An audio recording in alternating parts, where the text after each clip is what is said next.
नमस्कार, आप देख रहे हैं आवाज इंडिया, देश की भरोसेमंद आवाज। मैं हूं पिंकी। खबरों का सिलसिला शुरू करने से पहले आइए नजर डालते हैं आज की हेडलाइंस पर। पीएम मोदी ने असम में 19,000 करोड़ की परियोजनाओं का किया शुभारंभ। पाक से मैच खेलना देश से गद्दारी, एशिया कप पर फिर भड़के केजरीवाल। बिहार की सभी 243 सीटों पर लड़ेंगे चुनाव, तेजस्वी यादव का बड़ा ऐलान। हिंदी दिवस पर ममता बनर्जी का संदेश, हर भाषा का हो सम्मान, हिंदी का हो विकास। और नेपाल और फ्रांस के बाद अब इंग्लैंड में बवाल, लंदन की सड़कों पर उतरे लाखों लोग। अब खबरें विस्तार से। पूर्वोत्तर दौरे के दूसरे दिन प्रधानमंत्री नरेंद्र मोदी आज असम पहुंचे और करीब 19,000 करोड़ रुपए की परियोजनाओं का शिलान्यास और उद्घाटन किया। गोलाघाट जिले के नुमालीगढ़ में पीएम मोदी ने बायोएथेनॉल संयंत्र का उद्घाटन किया और पॉलीप्रोपाइलीन संयंत्र की आधारशिला रखी। इस दौरान केंद्रीय मंत्री हरदीप सिंह पुरी और मुख्यमंत्री हिमंत बिस्वा शर्मा भी मौजूद रहे। दरांग में पीएम मोदी ने मेडिकल कॉलेज, नर्सिंग संस्थान, गुवाहाटी रिंग रोड प्रोजेक्ट और ब्रह्मपुत्र नदी पर बनने वाले कुरुवा नरेंगी पुल का निरीक्षण किया। जनसभा को संबोधित करते हुए उन्होंने लोगों से स्वदेशी अपनाने की अपील की और कहा कि बच्चों का भविष्य तभी सुरक्षित होगा जब हम देशी सम्मान को प्राथमिकता देंगे। पीएम मोदी ने बड़ा ऐलान करते हुए कहा है कि नवरात्र के पहले दिन से कई जरूरी वस्तुओं पर जीएसटी की दरें कम कर दी जाएंगी। इससे आम लोगों को राहत मिलेगी। भूपेन हजारिका की 100वीं जयंती पर आयोजित कार्यक्रम में शामिल होने के बाद पीएम मोदी ने कांग्रेस को भी आड़े हाथों लिया। उन्होंने कहा कि जिस कांग्रेस ने भूपेन हजारिका जैसे महान सपूत का अपमान किया, वो कभी उत्तर पूर्व की अस्मिता को समझ ही नहीं पाई। पीएम मोदी ने 1962 के चीन युद्ध का जिक्र करते हुए नेहरू के वक्त को सही बताया और कहा कि उस वक्त में कही गई बातें आज भी इस क्षेत्र के लोगों के घाव को हरा करती हैं। दुबई में आज हो रहे भारत पाकिस्तान के एशिया कप मुकाबले को लेकर देश में राजनीति गर्मा गई है। आम आदमी पार्टी ने इस मैच का पुरजोर विरोध किया है। मुख्यमंत्री अरविंद केजरीवाल ने तीखे तेवर दिखाते हुए कहा है कि पाकिस्तान के साथ मैच खेलना देश के साथ गद्दारी है। उन्होंने बीजेपी और मोदी सरकार पर गंभीर आरोप लगाए हैं।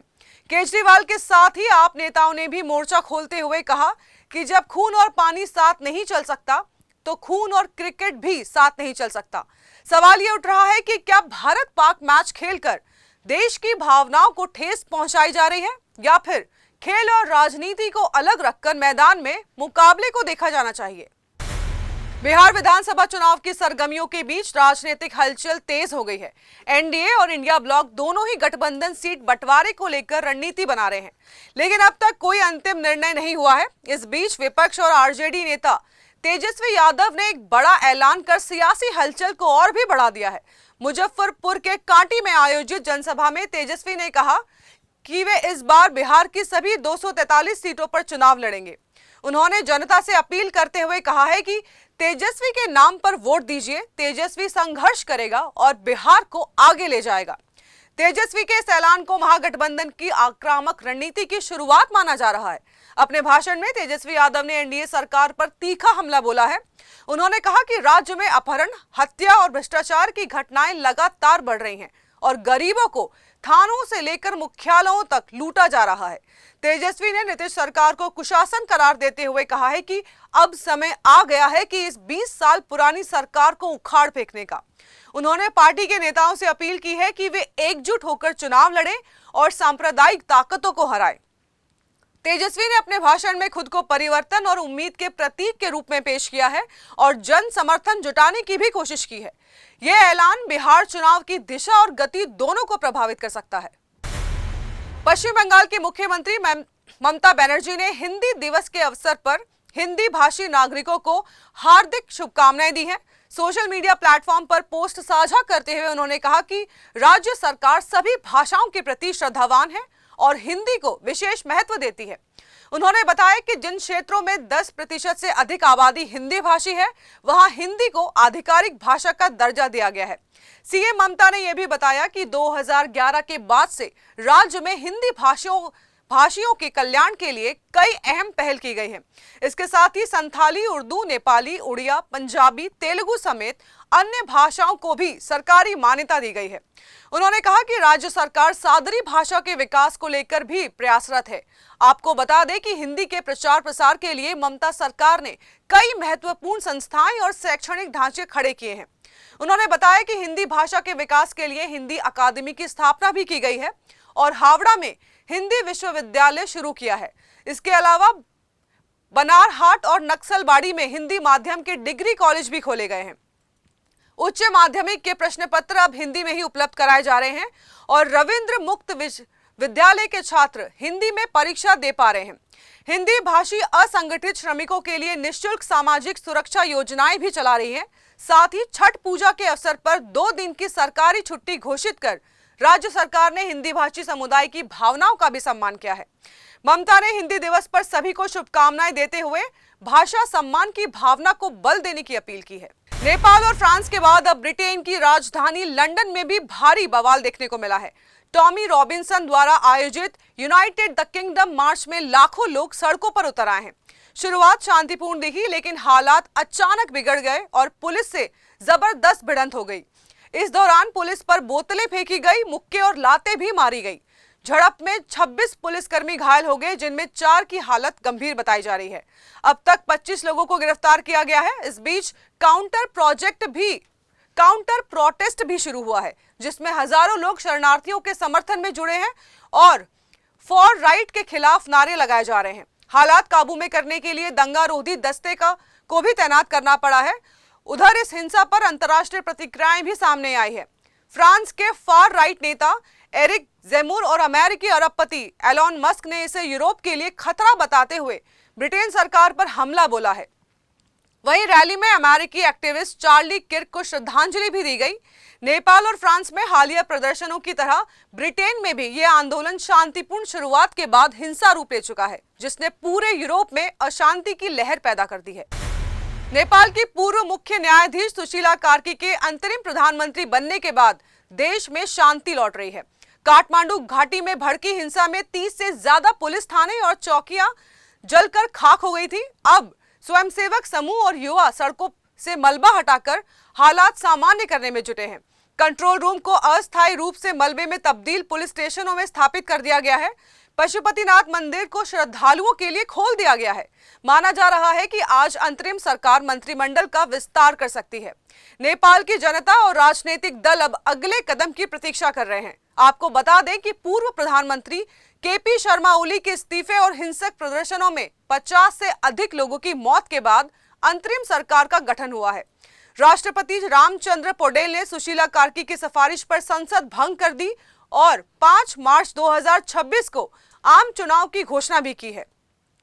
हालांकि नेपाली कांग्रेस, यूएमएल और माओवादी केंद्र सहित कई प्रमुख दलों ने संसद भंग करने के निर्णय का विरोध किया है। संसद को आधिकारिक रूप से 12 सितंबर की रात 11 बजे भंग कर दिया गया है, लेकिन फिलहाल काठमांडू सहित पूरे नेपाल में धीरे धीरे हालात स्थिर हो रहे हैं और लोग सामान्य जीवन की ओर लौट रहे हैं। नेपाल में हाल ही की हिंसा के बाद अंतरिम प्रधानमंत्री सुशीला कार्की ने बड़ा ऐलान किया है।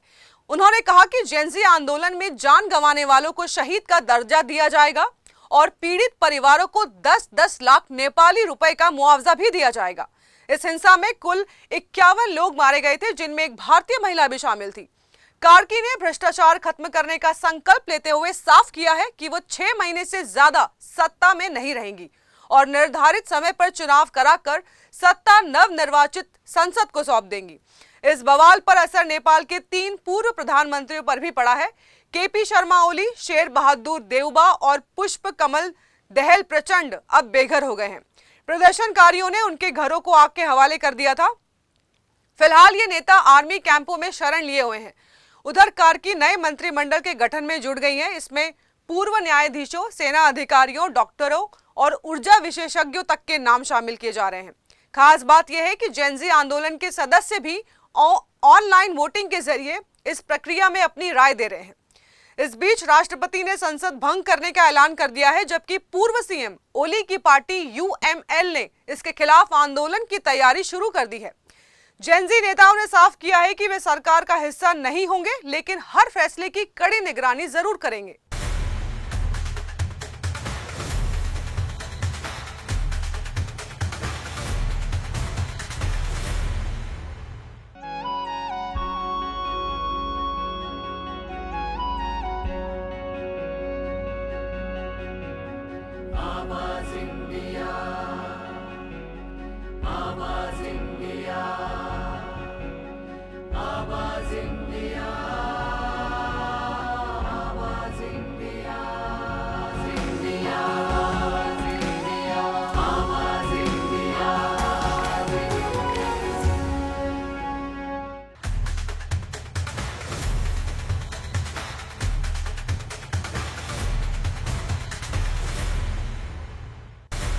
मद्रास हाईकोर्ट के न्यायमूर्ति एम सुंदर को मणिपुर हाईकोर्ट का मुख्य न्यायाधीश नियुक्त किया गया है। विधि मंत्रालय ने रविवार को यह जानकारी साझा की और बताया कि वे वर्तमान मुख्य न्यायाधीश कैंपेया सोमशेखर के सेवानिवृत्त होने के बाद कार्यभार संभालेंगे। यह नियुक्ति उच्च न्यायालय के कॉलेजियम की सिफारिश पर की गई है। जस्टिस सुंदर न्यायिक क्षेत्र में अपने वर्षों के अनुभव और निष्पक्षता के लिए जाने जाते हैं। उनकी नियुक्ति को न्याय व्यवस्था में मजबूती के रूप में देखा जा रहा है। मंत्रालय ने उन्हें नई जिम्मेदारियों के लिए शुभकामनाएं दी हैं। सुप्रीम कोर्ट कॉलेजियम ने हाल ही में विभिन्न उच्च न्यायालयों के लिए 3 मुख्य न्यायाधीशों की सिफारिश की थी। इनमें कर्नाटक हाई कोर्ट के न्यायमूर्ति पवन कुमार बी बजथरी को पटना हाई कोर्ट का मुख्य न्यायाधीश नियुक्त करने की सिफारिश की गई है, जो फिलहाल वहां कार्यवाहक मुख्य न्यायाधीश हैं। वहीं कलकत्ता हाईकोर्ट के न्यायमूर्ति सोमेन सेन को मेघालय हाईकोर्ट का मुख्य न्यायाधीश बनाया जाएगा। इन नियुक्तियों का उद्देश्य देश के न्याय तंत्र को अधिक सशक्त और प्रभावी बनाना है।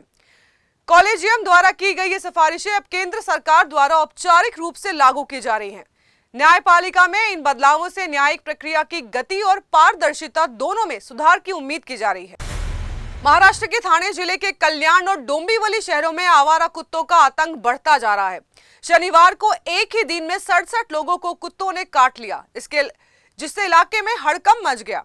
नगर निगम के स्वास्थ्य विभाग की अधिकारी डॉक्टर दीपा शुक्ला ने जानकारी दी है कि हाल ही के हफ्तों में छिटपुट मामले सामने आ रहे थे, लेकिन अचानक एक ही दिन में इतनी बड़ी संख्या में मामले सामने आना चिंता का विषय है। इस घटना के बाद सरकारी और निजी अस्पतालों में पीड़ितों की भीड़ उमड़ पड़ी है।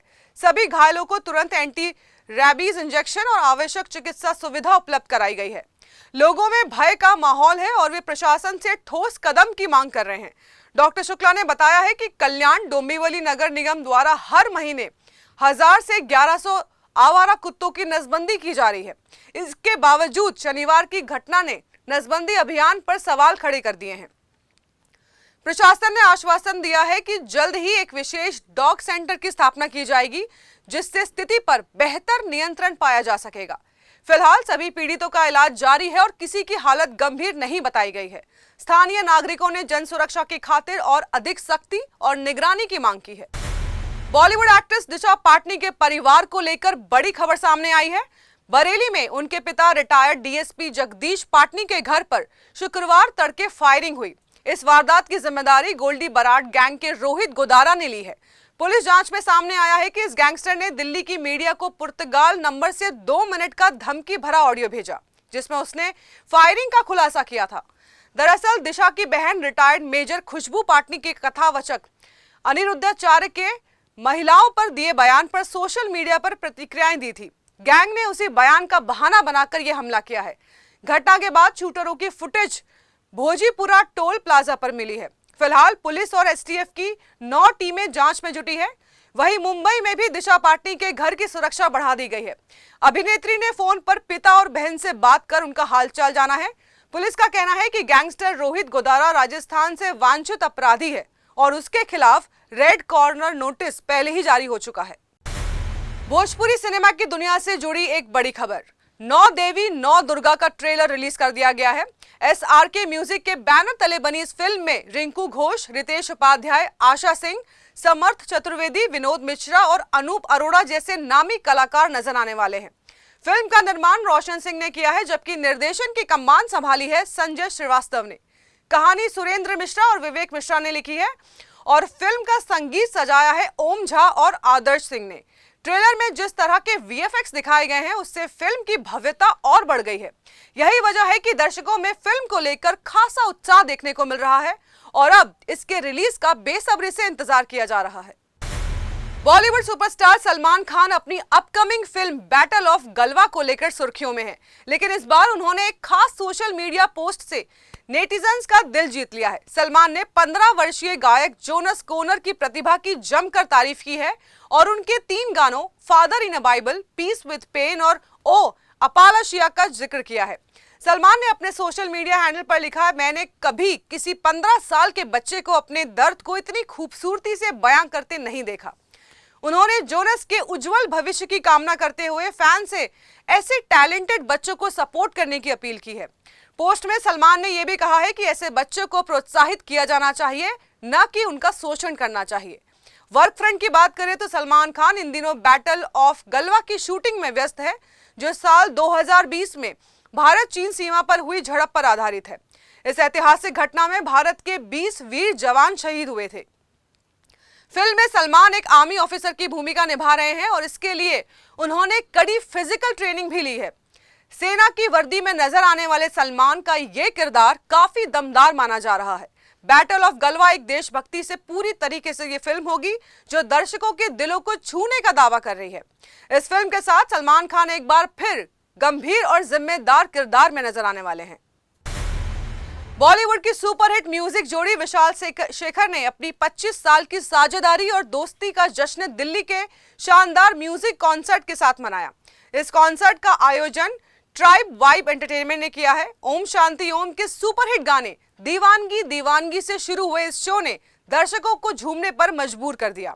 इसके बाद लगातार 10 बहाने, ऊ लाला, देसी गर्ल, तू मेरी जैसे सुपरहिट गानों की प्रस्तुति ने माहौल ही बदल दिया। दमदार लाइटिंग, आतिशबाजी और कागजी रंगीन बौछार ने इसे एक विजुअल ट्रीट बना दिया। विशाल डड्डानी ने इसे फैंस के प्रति आभार जताने का अवसर बताया। शेखर ने इसे अपनी संगीत यात्रा की धमाकेदार शुरुआत बताया।